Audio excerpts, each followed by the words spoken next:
MotoGP riders treated us to two absolutely sensational races over the past 2 weekends in Germany and the Netherlands, which saw Marc Marquez and Fabio Quartararo stand on the top step. There was plenty of other on-track action to keep us entertained also, and these are the other battles from the German and Dutch GPs. Starting at the Sachsenring, KTM's Brad Binder started from P13 but shot off the line like a rocket to immediately move up into the top 7. The South African had to bide his time to move up even further, patiently waiting for his chance to move past Johan Zarco. The Frenchman denied his KTM counterpart on more than one occasion, including this manoeuvre at turn 1.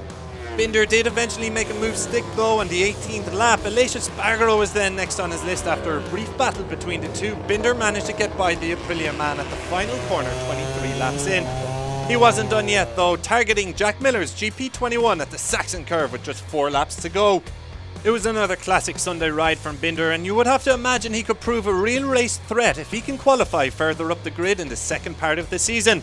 Pecco Bagnaia also rose through the ranks after a disappointing start to the German GP. The Italian had dropped to P16 at one point, but he eventually managed to reel in Iker Lecuona at turn 12. The factory Ducati rider continued his ascent through the field before setting his sights on Joan Mir, outbreaking the world champion on turn 1 before moving past Zarco on the same lap at the final turn. Aleix Espargaro was up next, though the Spaniard proved no pushover, denying Bagnaia on a number of occasions. Eventually though, the pressure told with just a couple of laps remaining, moving up the inside of the RSGP. Bagnaia also passed Jack Miller on the final lap at turn 10 to earn himself a P5 finish. One of the more entertaining battles of the German GP was between Paul Espargaro and Jorge Martin, which lasted almost the entire duration of the race. It only got more interesting when Joan Mir executed this move on teammate Alex Rins, meaning the number 42 was dragged into a dogfight for the final top 10 spot.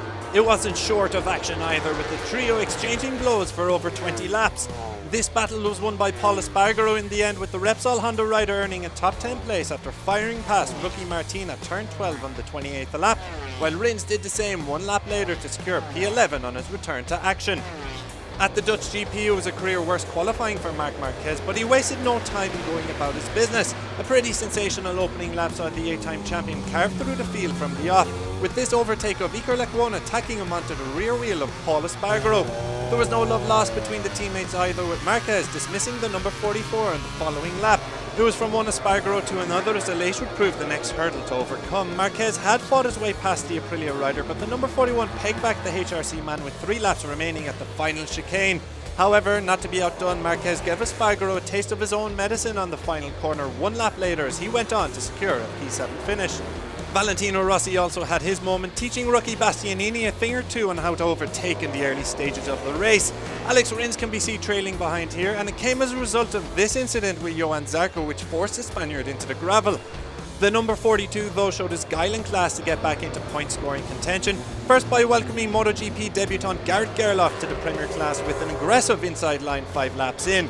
The Suzuki man then pinned it at the 4th corner to sweep by Bastianini, while Jorge Martin made it easy for Rins after running it wide on the 13th lap.